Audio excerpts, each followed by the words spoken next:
So Erik graduated from the University of North Dakota with a Bachelor of Science in Biology in 2015. He then went on to receive a Master's of Science in Plant Science and Biotechnology at ESF in 2020. He is currently a PhD student and research assistant with the project. Erik has taught university courses in general biology, genetics, and molecular biology techniques. So without further ado, I will turn it over to Erik tonight. Thanks, Chris. I'll share my screen here. So hello, everyone. My name is Erik Carlson. I'm a graduate student in the at the State University of New York College of Environmental Science and Forestry.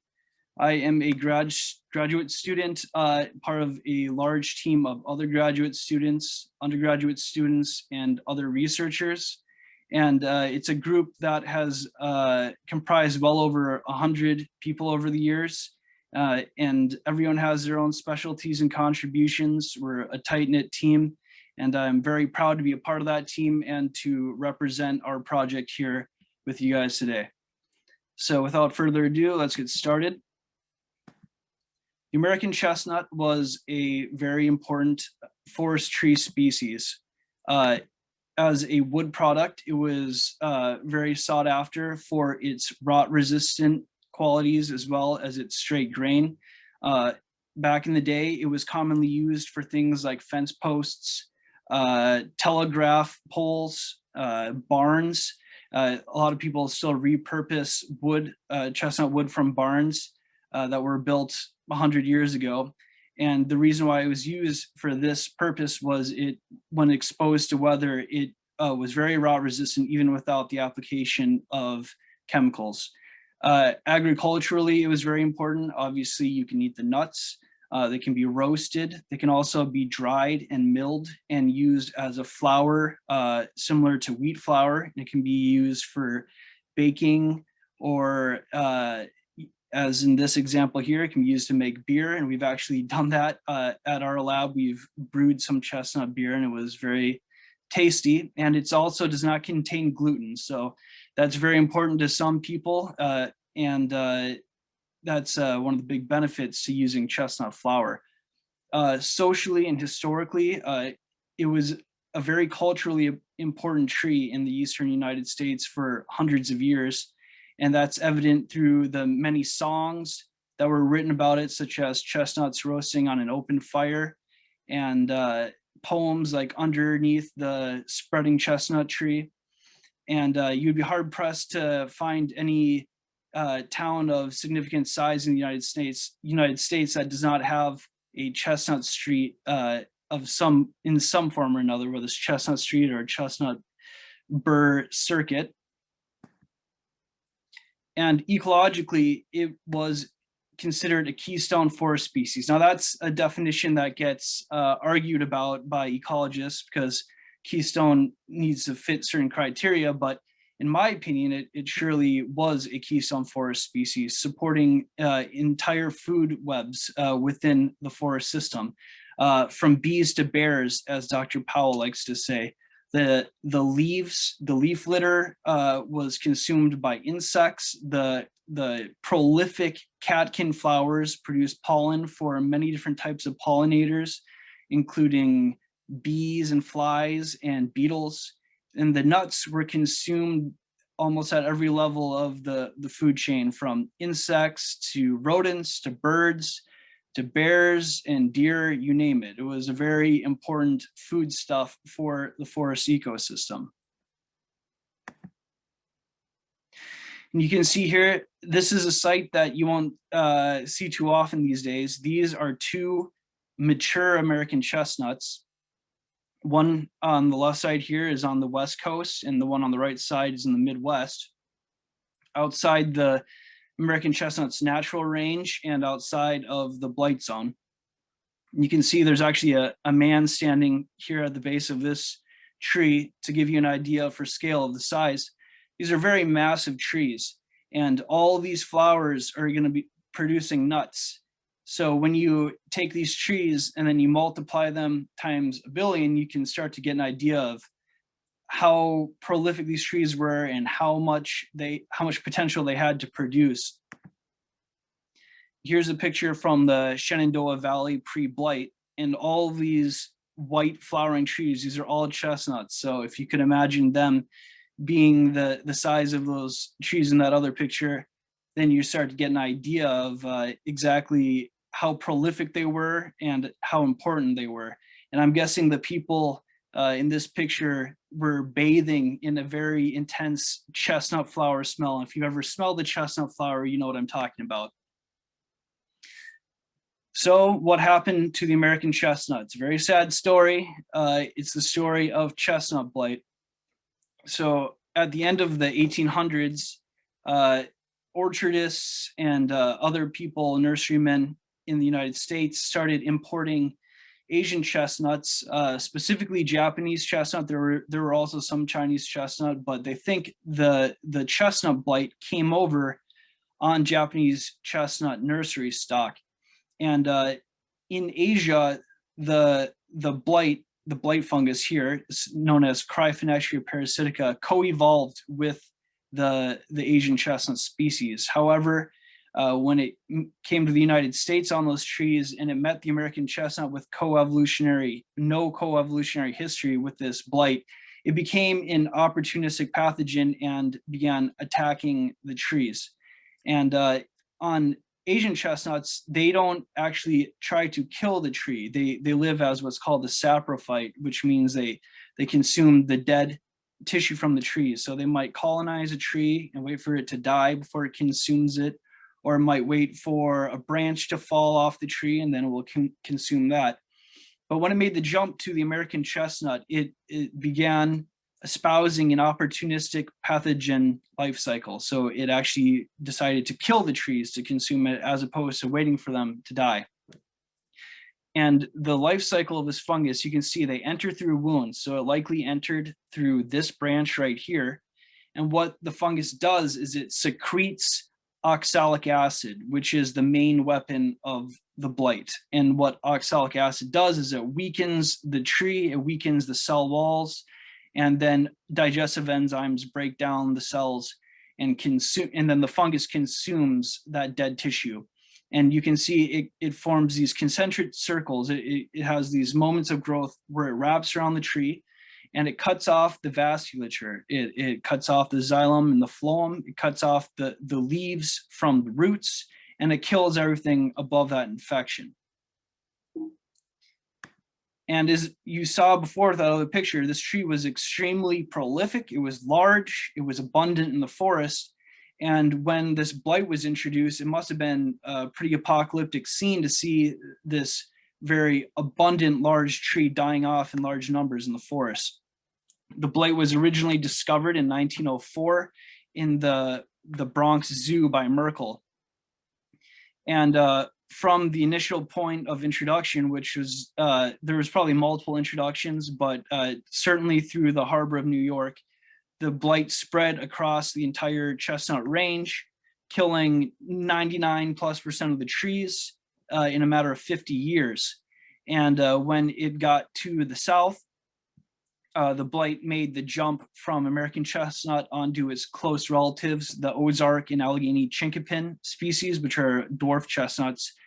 And all these species suffered the same fate, which is functional extinction. These trees no longer reproduce. They don't replace themselves because they are killed by blight. It's important to note that chestnut blight fungus survives also on oaks and other tree species, as well as in the litter on the forest floor. So even if all the chestnuts and all the chinkapin in the forest died, the chestnut blight would still be here. It's here to stay. So the American chestnut survives through its roots. So even when the chestnut gets killed down to the ground by cankers, it can still resprout from the stump. And that's because the fungus is unable to compete with the rich microbiota in the soil.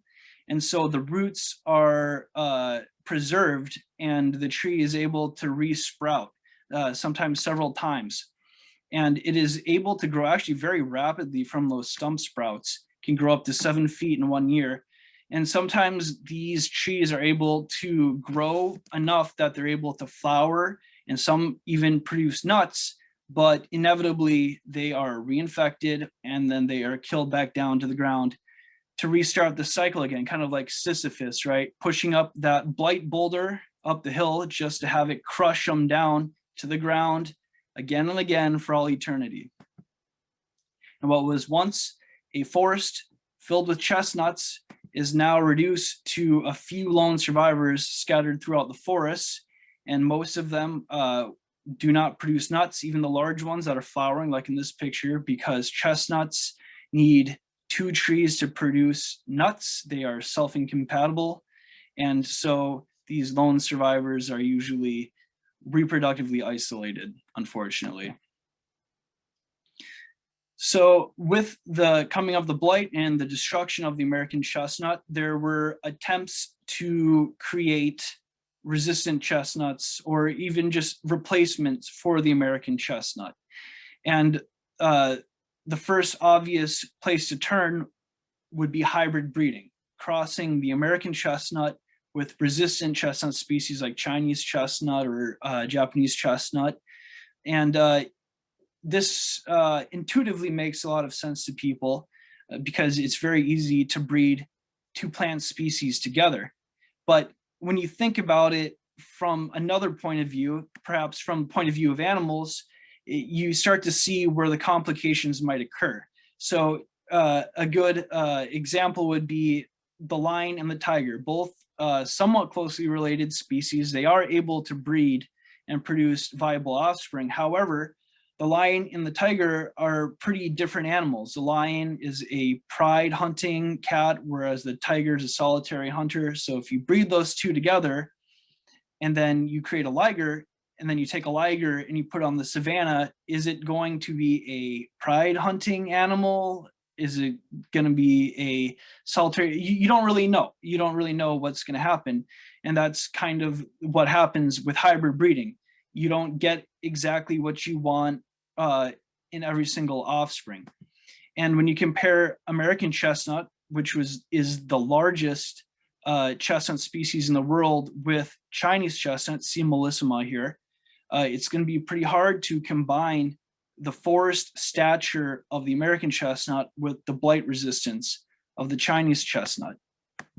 And so an F1 50-50 hybrid of American and Chinese chestnut is unlikely to be able to replace the American chestnut. But there are better ways, and one of those ways is the backcross breeding program that's been undertaken by the American Chestnut Foundation, especially at Meadowview Farm in Virginia. And what researchers there have done is gone beyond the initial hybrid into a complex breeding program called backcrossing. And how that works is they start with an F1 hybrid, a 50-50 Chinese-American, and then they backcross it to American. So they take that hybrid, they take its pollen, and then they pollinate an American chestnut. And they actually repeat that 3 times to a B3 hybrid. In each one of these breeding generations, they're selecting for blight resistance and forest tree stature from American chestnut. And they're breeding out their unwanted traits along the way.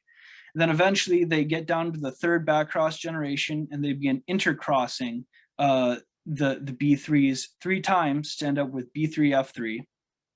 And hypothetically, they're looking to get a chestnut that's 15/16 American chestnut with 1/16 Chinese, and they're hoping that 1/16 will contain the genetic resistance loci from the Chinese chestnut. And this hypothetically could have worked if blight resistance was controlled by 1 or 2 or maybe even 3 genes, as they assumed at the beginning of this program.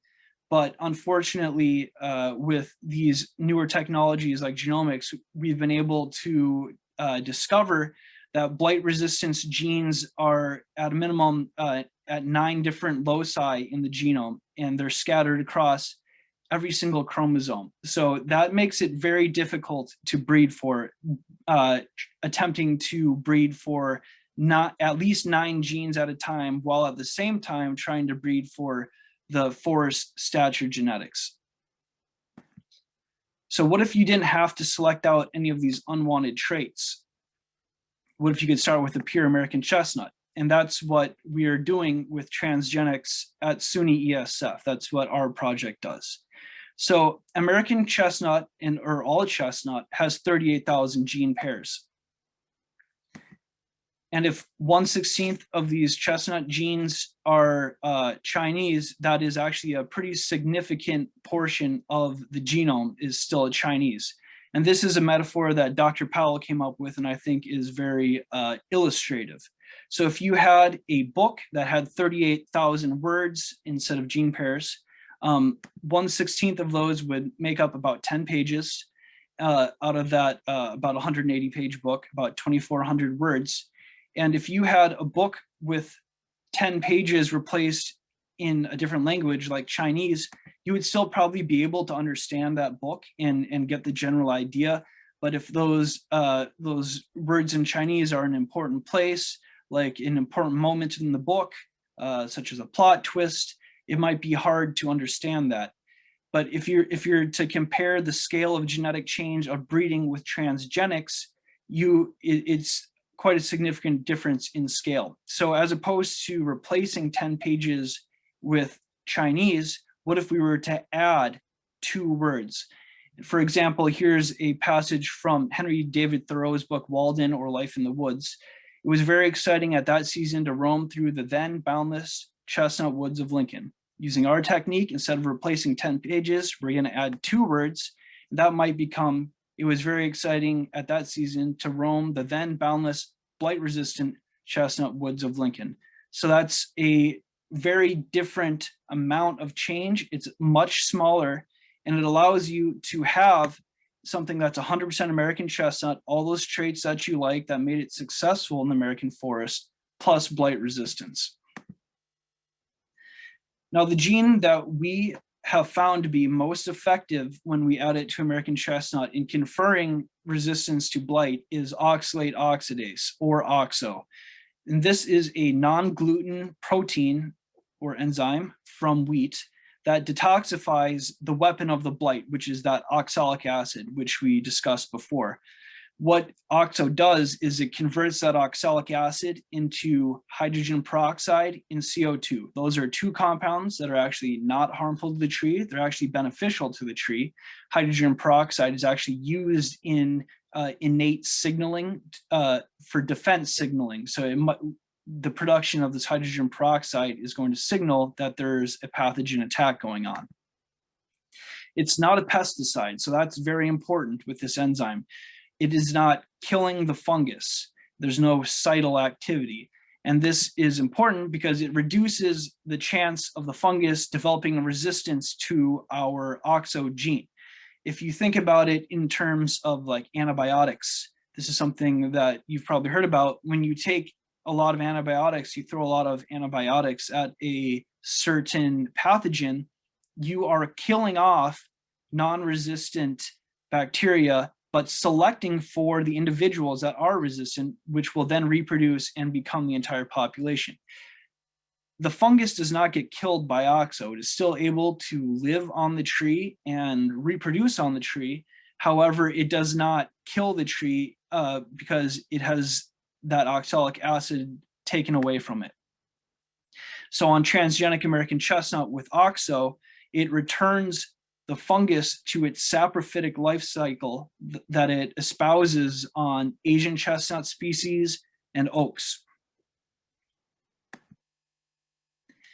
OXO is a very common enzyme. It's nearly ubiquitous, and it's found in many of the commonly eaten food crops. So it's obviously our gene came from wheat, but this same enzyme is found in rice, barley, sorghum, banana, strawberry, et cetera, et cetera. You've probably eaten a good amount of OXO today already. And importantly, the OXO enzyme is found in many of the native plant species and fungus species in the environment of the American chestnut. It's found in many different species of grasses. It's found in goat grass, ryegrass, amaranth, azalea, several moss species. So this enzyme is already out there, and its gene. It's consumed by the native fauna. And so the bottom line is that this is not a novel introduction into the ecosystem. This enzyme is already highly present, and it's been there for thousands, if not millions of years, and it's unlikely to cause any kind of harm in that way. So now that you know the gene that we use, you're probably wondering, how do we get the gene in? And what we do is we employ this natural genetic engineer known as Agrobacterium tumefaciens. And what this is a soil bacteria that inserts genes into plant cells that cause the plant to grow what are known as crown galls. So if you've ever heard of crown gall disease, it's caused by Agrobacterium tumefaciens.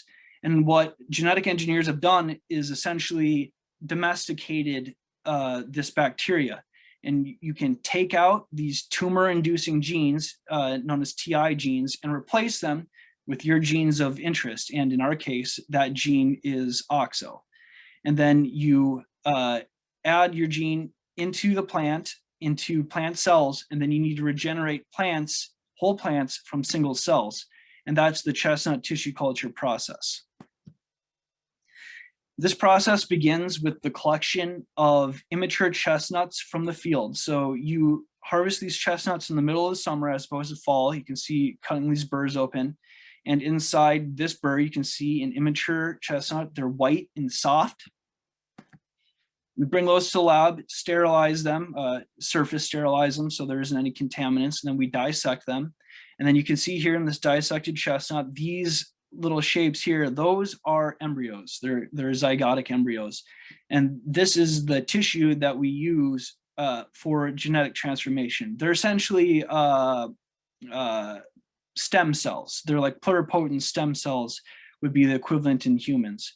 So we isolate those embryos and we put them into a type of tissue culture medium that causes them to divide into these clusters. So this is a cluster of embryos, and this is the tissue we use for genetic transformation.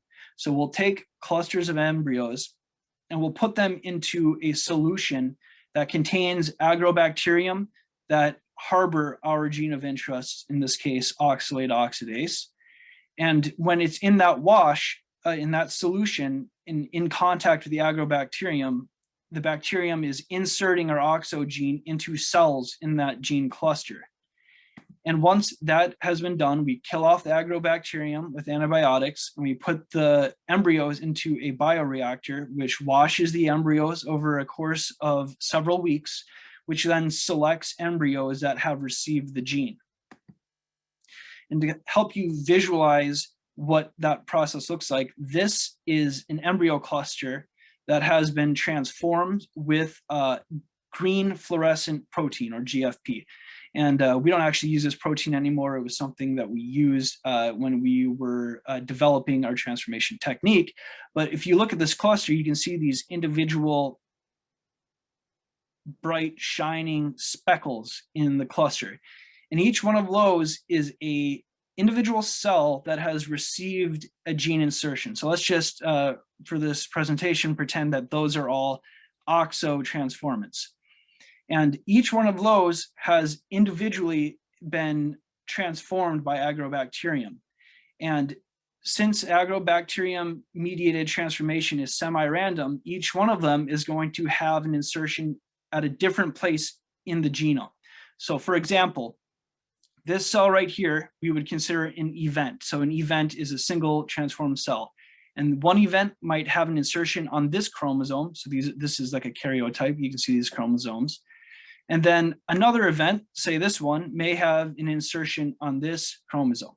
It's important to note that these insertions are stable. They don't bounce around. They are locked into place on that chromosome. And every time you breed each generation, that gene, you'll find it in the same place on the same chromosome. And where that gene lands in the genome and on which chromosome is going to have an effect on how much OXO is produced by the plant, so-called position effect. So you create a population of transgenic events, and then you screen them. And so you can see starting from the right here, this is Ellis, which is non-transgenic, so it will have 0 OXO expression. As you move left, you can see these are all different transgenic events. You can see that they have varying levels of expression, and that's mainly due to position effects. And this arrow right here, this is a paper from 2013, we showed that this level of OXO expression is sufficient to confer blight resistance levels that are similar to Asian chestnut species. And we've, from this threshold, we've created events that have even higher levels of expression than that. For example, this Darling 311 is one of our well-characterized transgenic events, SX311, also known as Darling 311. We'll come back to that to see how resistant that tree was. And Darling 58, so Darling 58 is our lead event that we're trying to move through the government regulation. We have this transgenic event very well characterized. We know exactly where in the genome the gene has landed, and we do that through a technique called genome walking. So we start with our known sequence, which is our OXO sequence, and we move off both sides of the sequence to determine the chestnut DNA sequence on both sides. And from that, we're able to determine where in the genome this insertion is. And with Darling 58, we discovered that our OXO gene landed in a very safe location in the genome. It's not interrupting any genes. And when we tested the genes in close proximity to our OXO insertion, their expression levels were unaffected. So that's the reason why we move forward with Darling 58 as our lead event for government deregulation. So now that we have created these transgenic events, we've found that these embryos have levels of expression, they need to be regenerated through the tissue culture process. They go through different steps with different media that contain different types of plant hormones that eventually end up in the production of plantlets, which we can then root and grow in the greenhouse and eventually in the field. Transformations are performed at this stage with embryos. So how do we test for blight resistance? We challenge our trees with blight inoculation bioassays. So again, we use this Cryphonectria. You can see it growing in culture here. What we do is we take a plug of that agar media with the mycelia from the fungus, and then we wound the stems of our chestnut trees just like this, and then we inoculate it with the blight fungus. And then we compare infections of our transgenic trees with susceptible controls, which are wild type American, and resistant controls, which are Chinese chestnut. And you can see in this particular stem assay, we're using our transgenic event Darling 4. The American chestnut wilted above the inoculation site and resprouted, which is a typical reaction from a susceptible chestnut. And our Chinese chestnut controls, actually 3 of them wilted, because even Chinese chestnut doesn't have perfect blight resistance, but it obviously surpasses that of American chestnut, as you can see here. Our transgenic event suffered no wilt and did not die even a year after inoculation. So we have our transgenic lines of interest that we like. So now we need to propagate those. And chestnut is actually a very difficult type of plant to propagate. The only way to do it is through tissue culture or grafting. There are some other ways that are less successful, like rooting, that it really doesn't work with chestnuts. But the best way to propagate chestnut is through seeds. And so we do that with controlled pollinations. We take our young chestnut trees like this, we put it into a highlight growth chamber, which stimulates the production of male flowers. Even on very small chestnuts, normally it takes several years, 3 to 6 years, before a chestnut tree in the field will produce male flowers.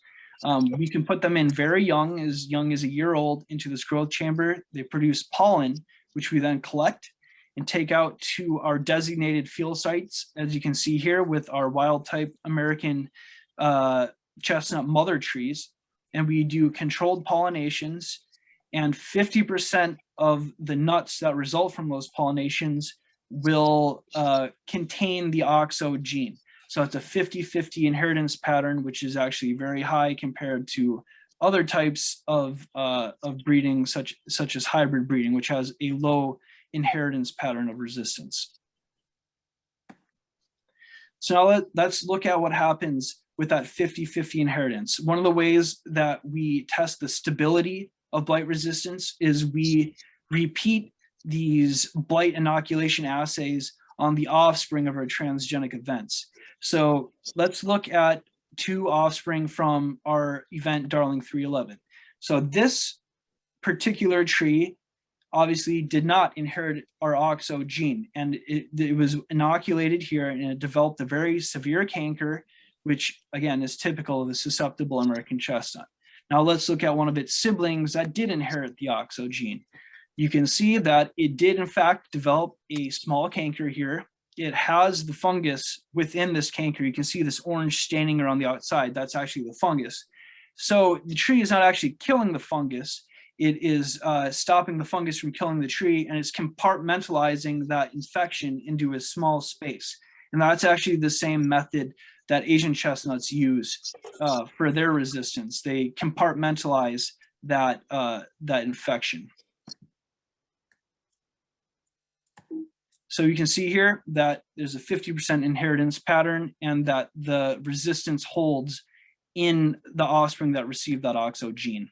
And here's another view of that. You can see the side view, the canker is wrapped around on the non-OXO, and the OXO is contained. And the leaves of the non-transgenic control are becoming chlorotic because their xylem and phloem have been cut off from the roots, whereas the Darling 311 is just fine. Now, in order to assess impacts other than blight resistance, we performed many different environmental interaction comparison studies that look at things below ground, above ground, and in the trees themselves. And let's look at those in a little bit of detail. So, and including insect feeding studies. So one of the most common questions I get is, what effect does this OXO gene have on the fungi in the ground? And that's a very intuitive question, because we're working with a fungus resistance gene. How is that going to affect the fungus in the ground, especially the ones in close proximity to our trees like mycorrhizae? And we found through comparison studies that there was no difference between transgenic and non-transgenic American chestnut when it came to mycorrhizal colonization. In interactions with the soil community, we wanted to determine if there was any effect of OXO on the decomposition of leaf litter. And again, as you can hear me repeat this a couple times, we didn't find any significant difference between our transgenic and non-transgenic American chestnut in decomposition rate. We also looked at what kind of allelopathic effects there might be. So if our tree might be affecting other plants in the area.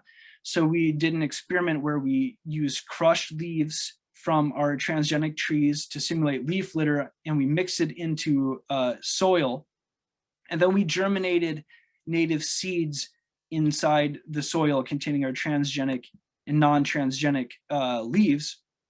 And again, we found no difference between transgenic and non-transgenic American chestnut.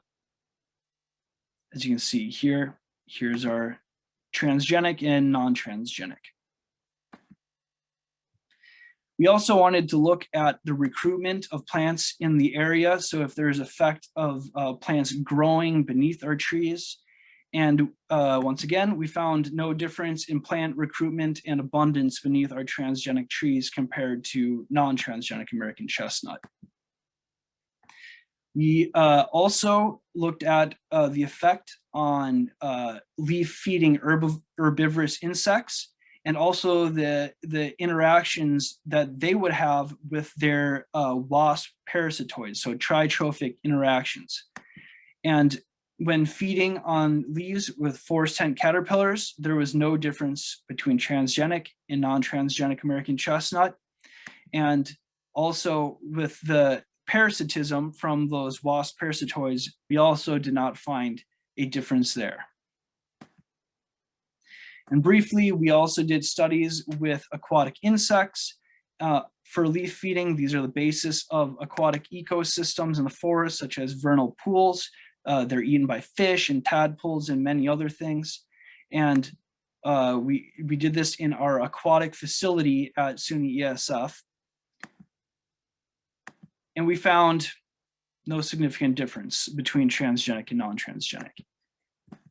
Now, all of these comparison studies we put together for our petition to the United States government for the deregulation of our trees. We wanted to determine if there was going to be any kind of unforeseen impact, any kind of unforeseen toxicity by these trees.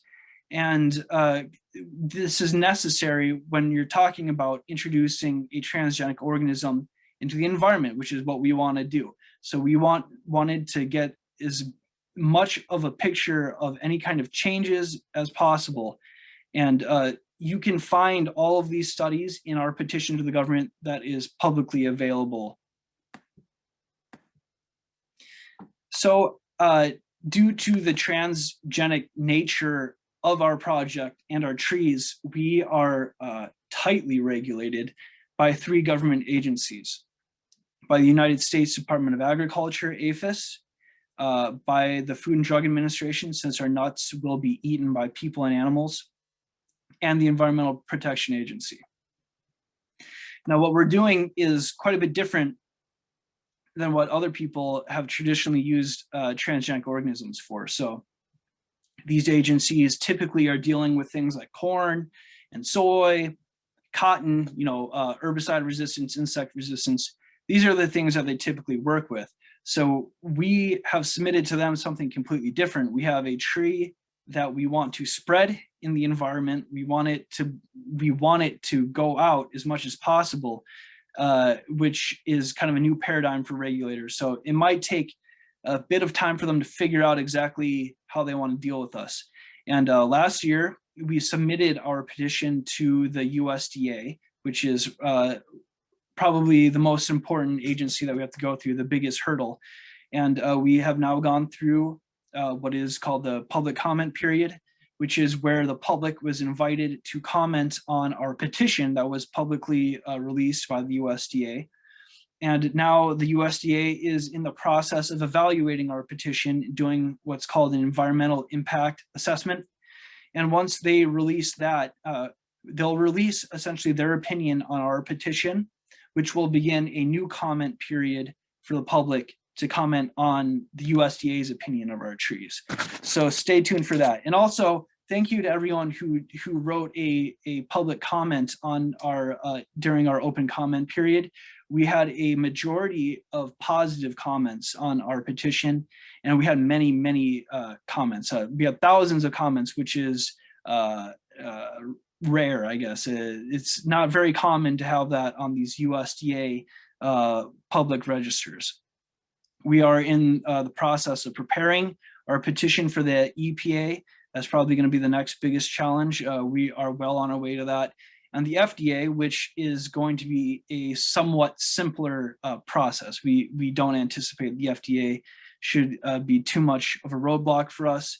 But the USDA and the EPA are kind of our 2 big obstacles we need to get over before we can release our trees to you. And I think that it is important that we are regulated. We don't want people releasing things willy-nilly into nature, but it is very restrictive, and it's a real challenge for especially like a small lab like we have at a small public university. And we don't have the resources and lawyers and a giant team of scientists that these large multinational companies have to put things through the process, which typically takes millions and millions and millions of dollars.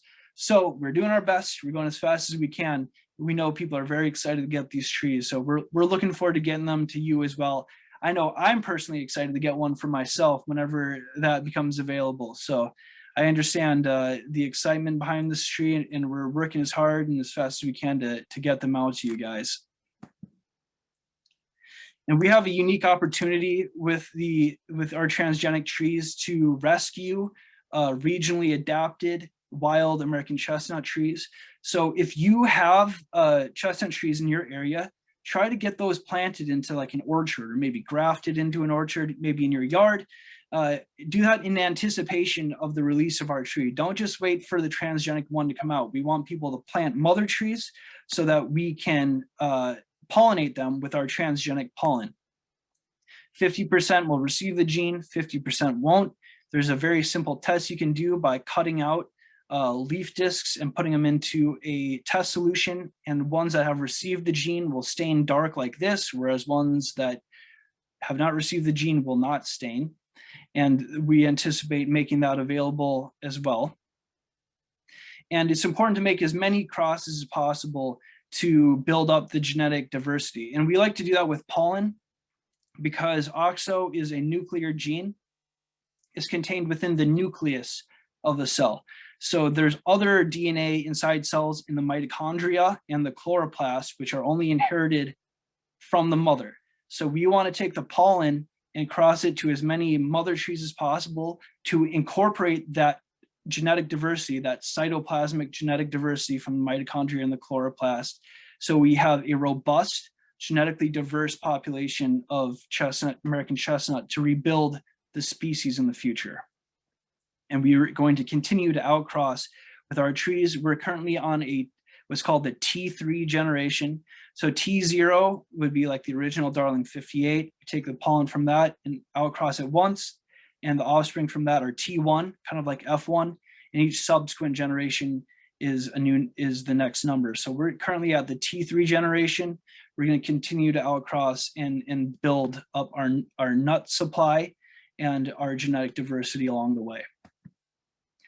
And you can see this is a vial of pollen here. We hope to become a supplier of pollen in the future so that once our trees are deregulated, we can send people pollen who have mother trees, and they can take that and pollinate their trees with it. Now, this is an example of a germplasm conservation orchard that we have. It's south of Syracuse, where we're located. And you can see many different trees planted here. We have many wild type American mother trees from the entire range of American chestnut, from Kentucky to Maine, everything in between, New York, Massachusetts, Virginia. We have many of them. And we want to cross with those trees and then take the offspring and send them back from where we got those mother trees so that they're regionally adapted to perhaps the south or the north and everywhere in between. We have a unique opportunity with these transgenic trees. I guess I'll end with this here. Our transgenic trees have a 50% inheritance pattern. So that means that if you have a large transgenic American chestnut, it can still produce pure wild type American chestnut. And that's something that a hybrid cannot do because it has the Chinese or whatever genetics locked into it. You can't really breed that out too easily. With our one gene, any outcross, you're going to have 50% are not going to be transgenic, just pure American. So that way we can preserve the genetics. And perhaps if OXO is not needed in the future, we can take those non-transgenic offspring and use them to rebuild the population, but they'll still be pure American chestnut. And that's a very unique opportunity that the transgenic approach gives us. So in closing, we are not patenting these trees. This is a very important point. We want unrestricted access to these trees so that when you get your OXO tree, you can do whatever you want with it. You can plant it wherever you want. You can breed it as many times as you want. And you can distribute those seeds in any way you see fit. That's the only way we're going to be able to restore the species. It's not going to be with patents and copyrights and having to sign a contract every time you transfer some seeds. We want it to be just like any other tree, and we want this species restored. So we hope all of you can help us with that. And there's a bright future ahead for the American chestnut, and I hope all of you will share in that with us. So I'd be happy to take questions. Thank you very much for watching. Thank you so much, Erik. That was fantastic information, fascinating process to all of the great work you all have done. So we can't thank you enough. And we do have a ton of questions. So we've got chat in there right now with a lot of questions already in there. We can go through those. And as a reminder, a lot of people have been asking if we are going to record this, and yes, it's been recording. So after this is over, we will send out that recording link to anyone who is registered. And I'll try to get that up on our YouTube channel in the next couple of days, if I can figure that out. So, all right, we'll turn it over to the chat box. And let's see. Eric, do you want me to help read them, or there's so many? Do you want to just read them off to me, and I'll try to answer the best I can. Yeah, let me scroll back up to some of the oldest ones. Let's see.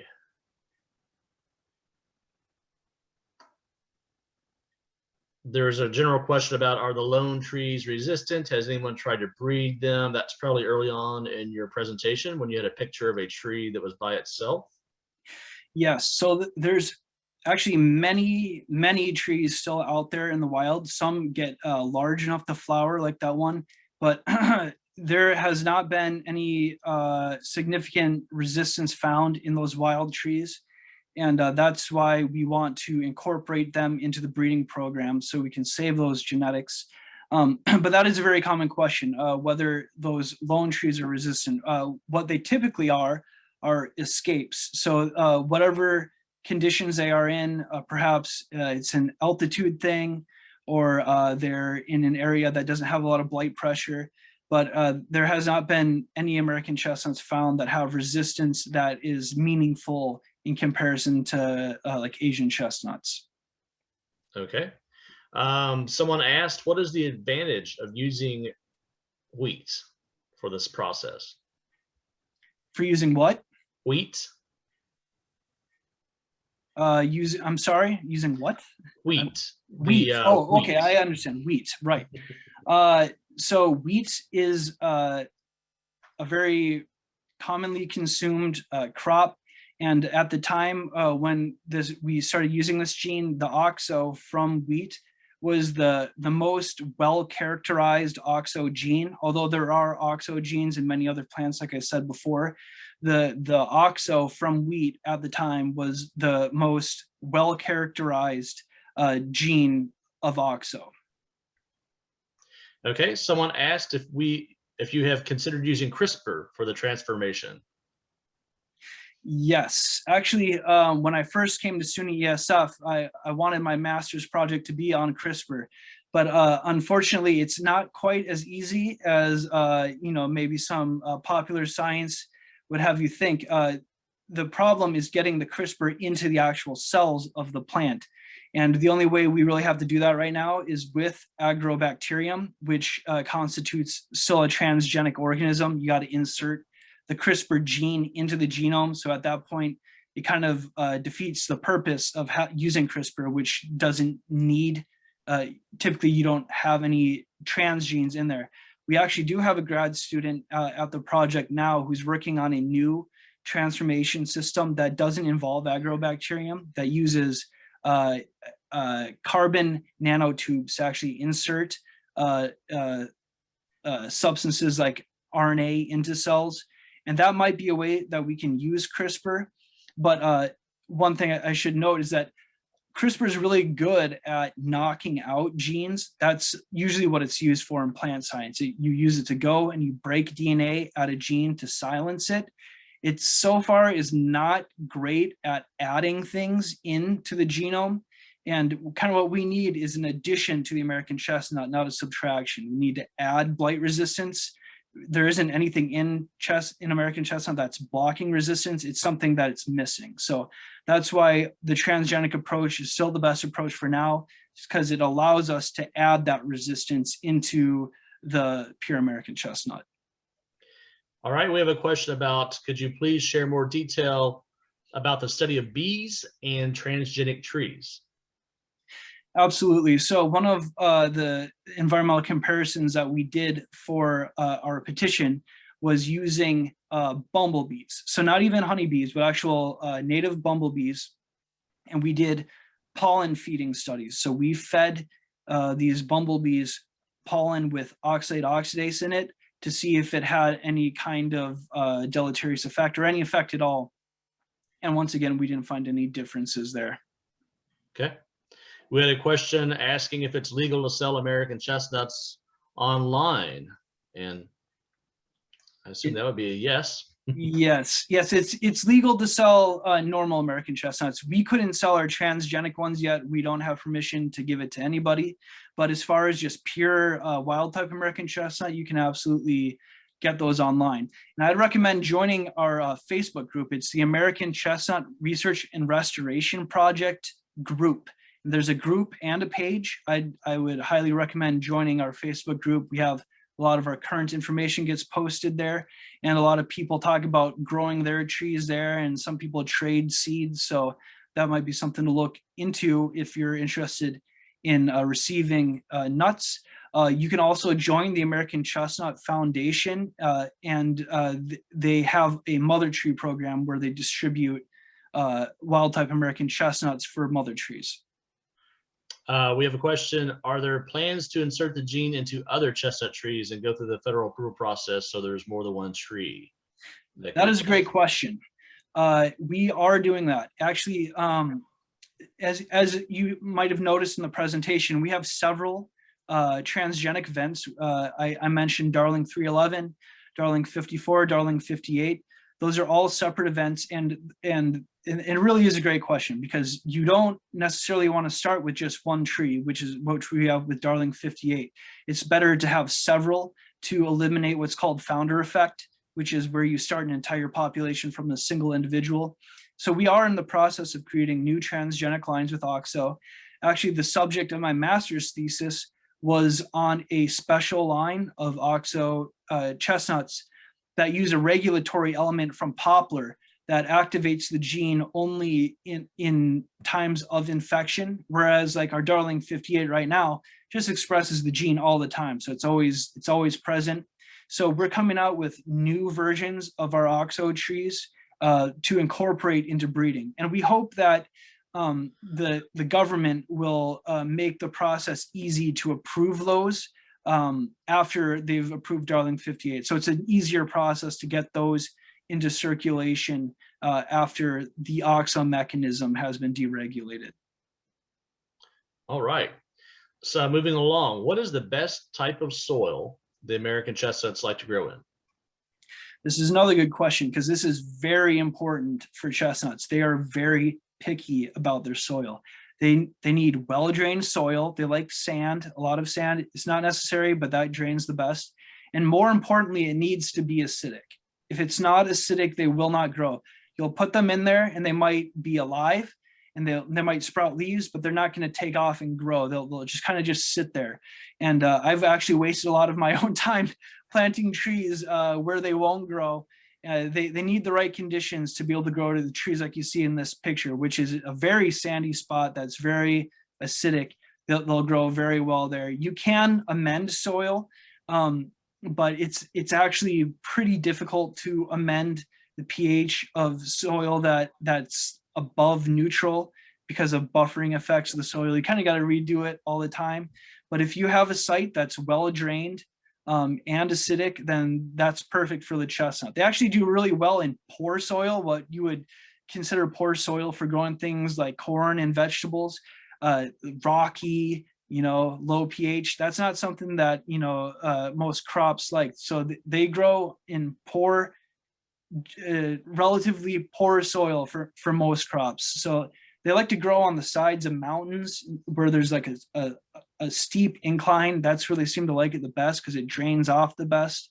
So that kind of gives you an idea of their natural preference. Okay. By the way, you've got about, I don't know how many dozens of thank yous to your team, the staff there doing all this work. So they're very appreciative. We have a question about why did they import Chinese and Japanese trees if they are smaller? That's another good question. So the reason why they did it is because American chestnuts are very small, and they were importing first Japanese chestnuts because they have these big old chestnuts that are more similar to like the European chestnuts where a lot of them came from. And like I heard someone from our community mention if you compare how many chestnuts it takes to stuff a turkey, it takes a lot of American chestnuts and not very many Japanese chestnuts. So they were trying to improve the nut quality by importing those trees. Unfortunately, this was in the very early days of germ theory. They didn't know what they were doing, and they brought over that chestnut blight. Importations also brought another pest, several pests, chestnut gall wasp, Phytophthora, root rot. So it is unfortunate that human trade has introduced these problems, but you almost got to wonder what things would be like now if they had never done that. If they could have created better American chestnuts for eating, who knows? So that's something I wonder myself pretty often. Why did they do that? Oh man. Yeah. Are there any efforts to genetically engineer resistance to root rot into American chestnuts?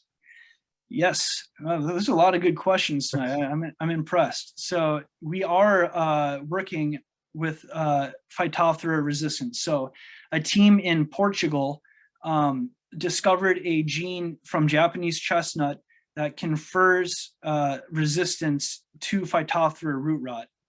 And we had a visiting scholar from Portugal come here and brought that gene with, and we created transgenic events with that gene. And I should mention, it's not just a Japanese chestnut gene, it's in all chestnuts. The allele from Japanese is more highly expressed, which is why they hypothesize it confers resistance. So we're currently working with that gene. We just had a paper published last year on that gene construct. It was published in Forests, was the journal.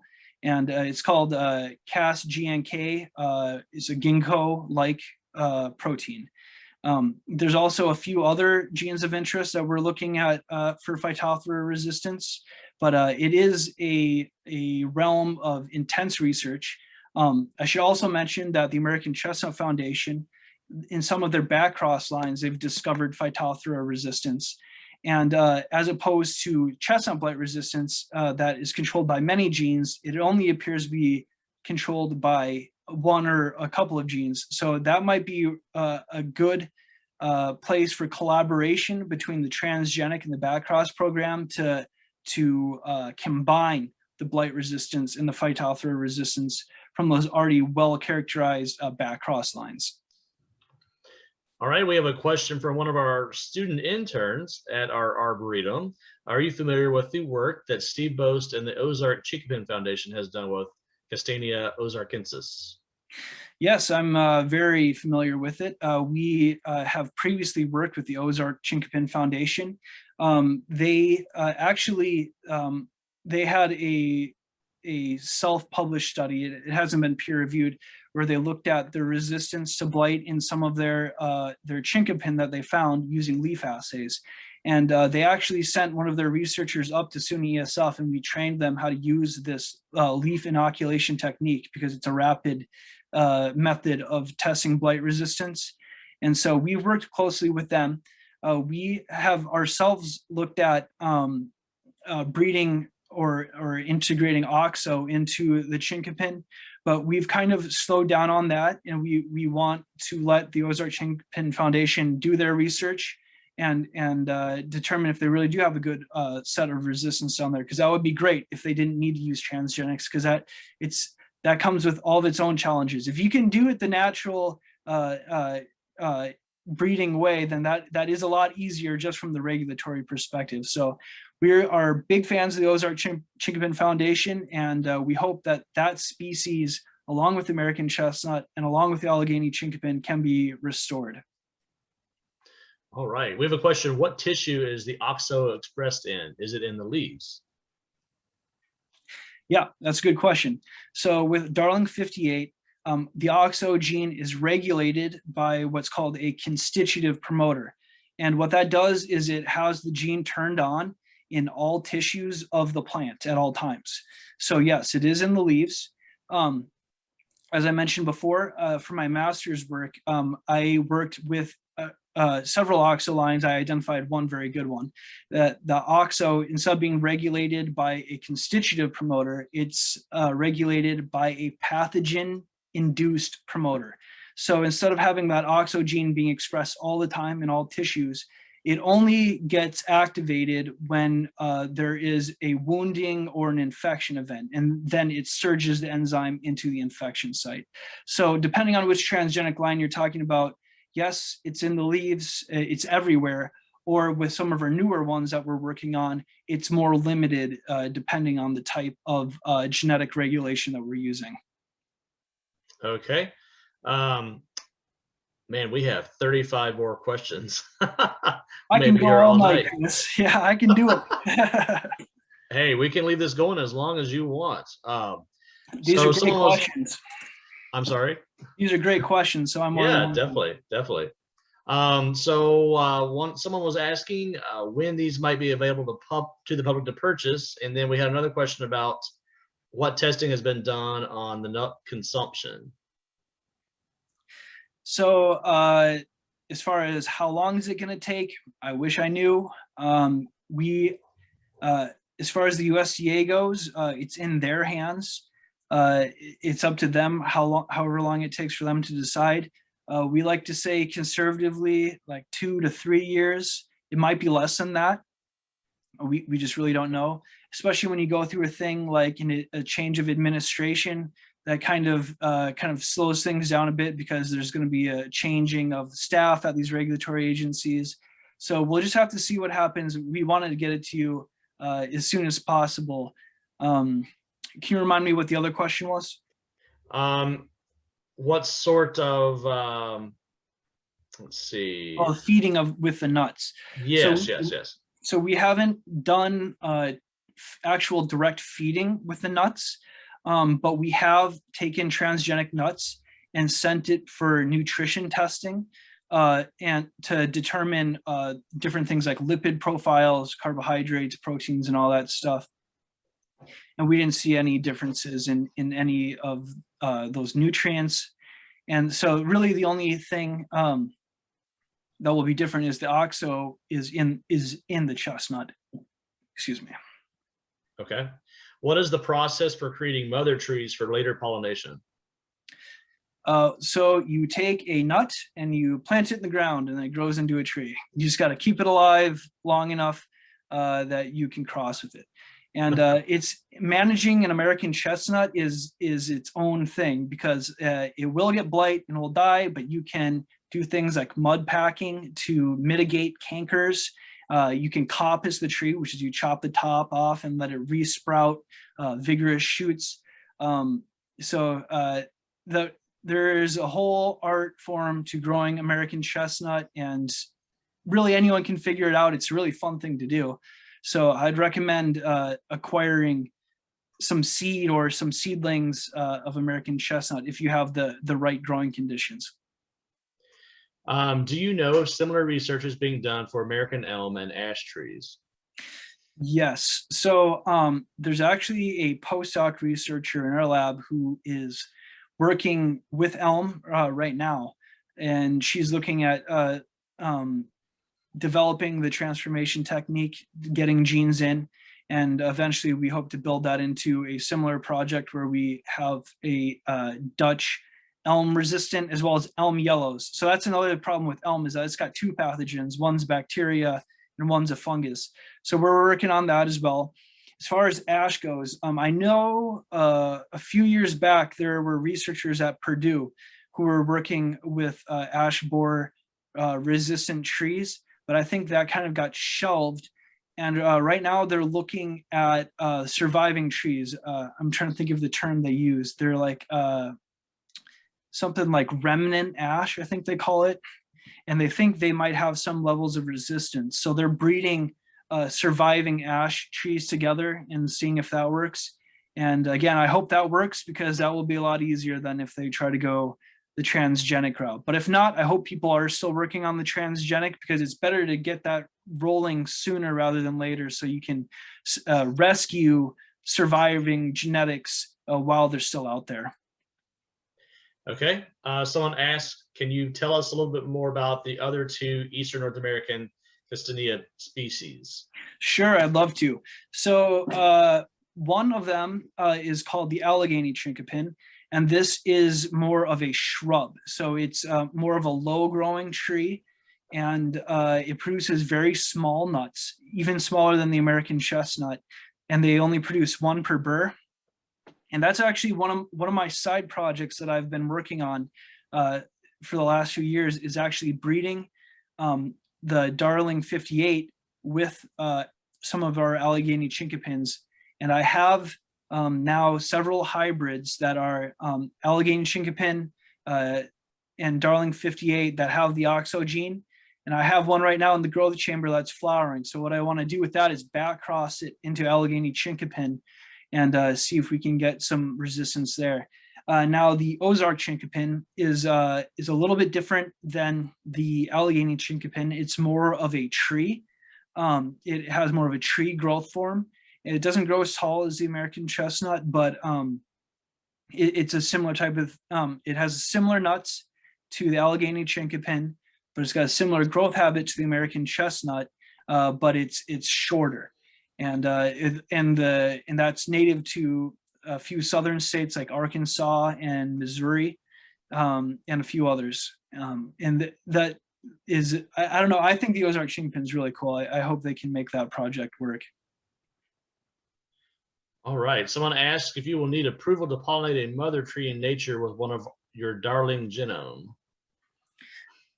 So we cannot, the only place we can do pollinations right now are in our designated field sites that have very tall fences. And so every time we do a pollination, we have to bag immature flowers, female flowers, and then we take the paper bag off and we pollinate it, and then we put the bag back on.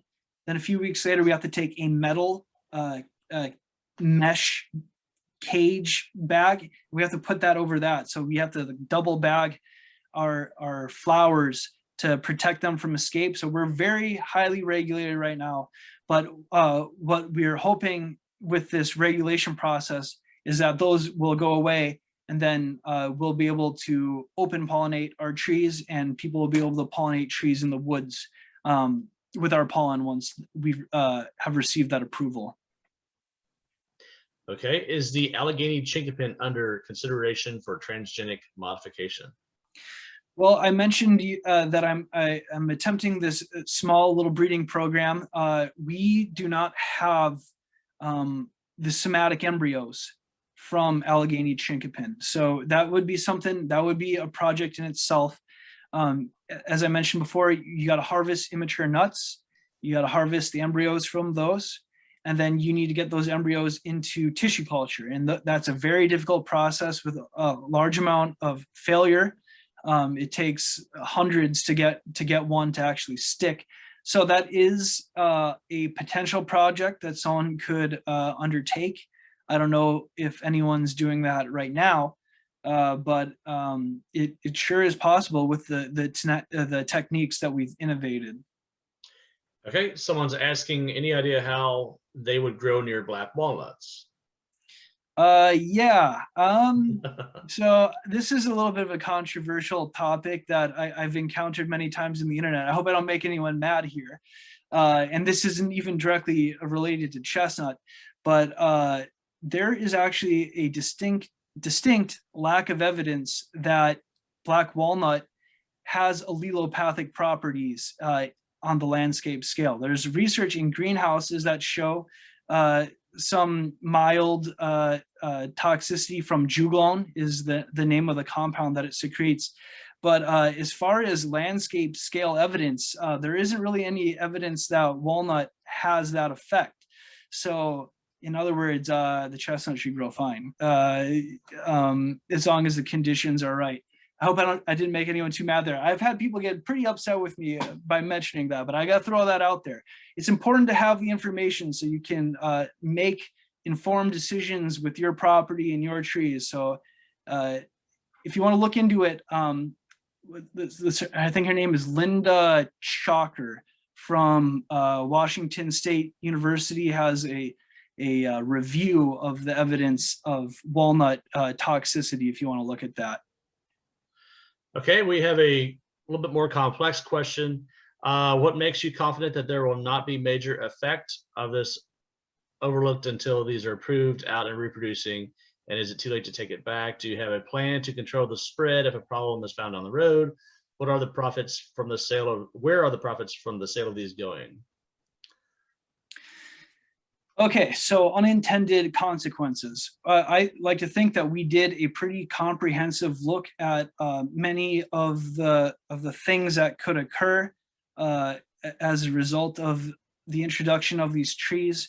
We looked at some of the most sensitive organisms like tadpoles. We did tadpole feeding studies with wood frog tadpoles, which are very sensitive to things like toxicity, and we found no effects.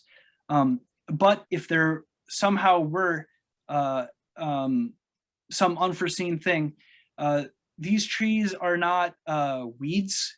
That's something that we have, that's part of the petition, the effect of this gene on weediness. Chestnut spreads very slowly. It's something like half a mile every 100 years or something like that. And if you've ever tried to grow a chestnut yourself, it's not a very easy thing to do. So if we needed to, for some reason, recall these trees, it would be a relatively simple thing to do. We have that very easy test to do that you can do on leaf tissue. And I think, did I address everything in that question? Was there anything I missed there? They were asking about where the profits from the sale of the trees are going. Oh, well, I guess the profits will go to whoever is selling them. We aren't selling them. We're a not-for-profit project. If someone chooses to take our trees and sell it, then that's up to them. Yeah, I don't know. It'll be just like any other tree. So if you were to ask me that about any other tree, it would be the same answer. Okay. Will the potentially genetically pure offspring of these trees be susceptible to death by fungus? If yes, why is that necessary if the genetic material is already largely preserved in the ground? I guess that's around stump sprouting, which won't be going on forever, I suppose. Yeah, right. Okay, so they're asking why we need to do it when there's still surviving stump sprouts. Is that? Yes. Yeah. Okay, so yes, eventually the reserves in those roots do run out. So they continuously stump sprout until they just don't. And we hear that from people all the time. I've had this tree stump sprouting and then now it's just dead. And they eventually do run out of energy. But even if they didn't, even if they just kept stump sprouting forever, they still fall into the category of functionally extinct. And that is because they are not able to replace themselves with offspring. They cannot produce offspring because they're unable to grow to maturity and breed. So they are stuck in that Sisyphean-like cycle where they're still alive, but they're not doing anything, and they won't do anything without intervention.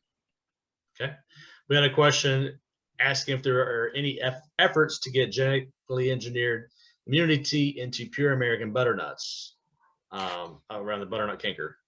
That's a great question, and that is a topic of interest. We actually have a student right now attempting the initial steps of our process, which is to get those into tissue culture. We haven't successfully done that yet. We're just in the very beginning stages of that.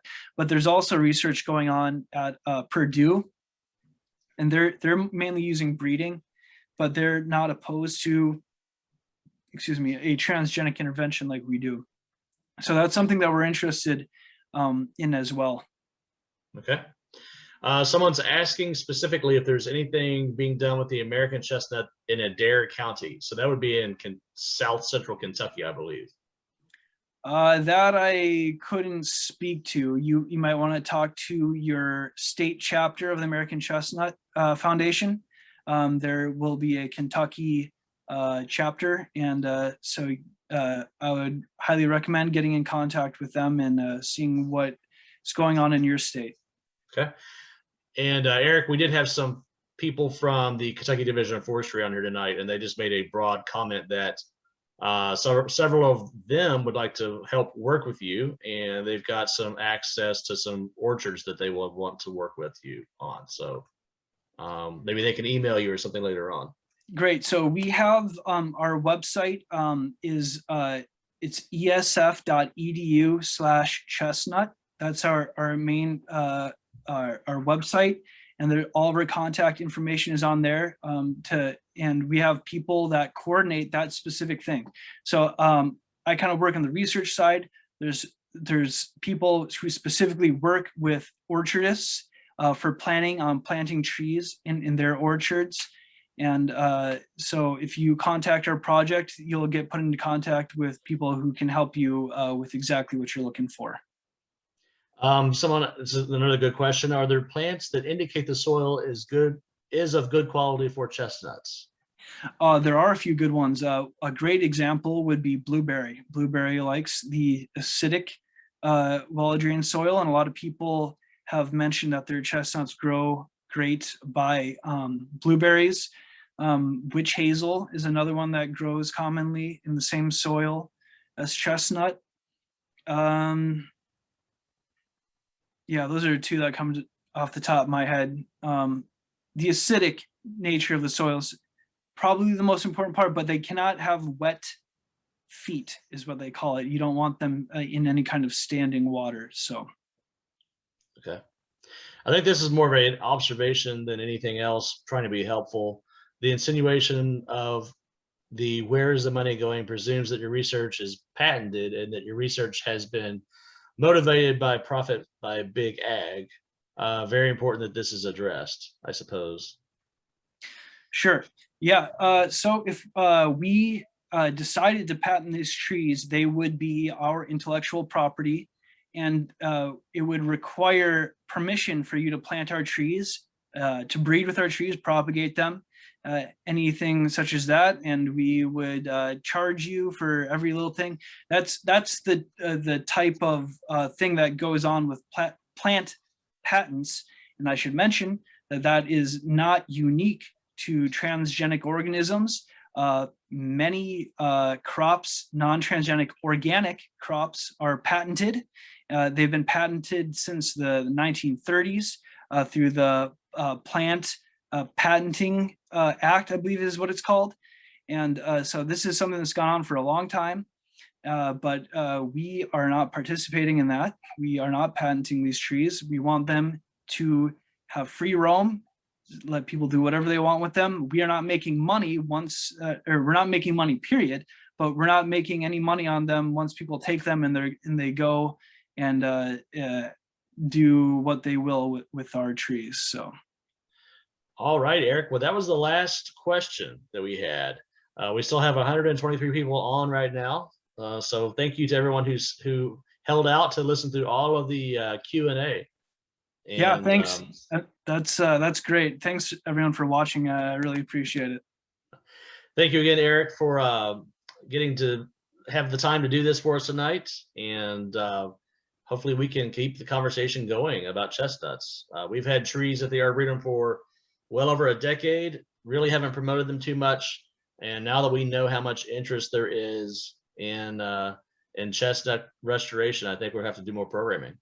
So. Absolutely. Yeah, sounds good to me. All right. Thank you all. Time to get dinner if you haven't had dinner yet. I know I'm definitely hungry, so we're going to go ahead and end the meeting tonight. Thanks again for everyone who attended, and much thanks back again to Eric. Yeah, thanks, Chris, and thanks everyone for watching.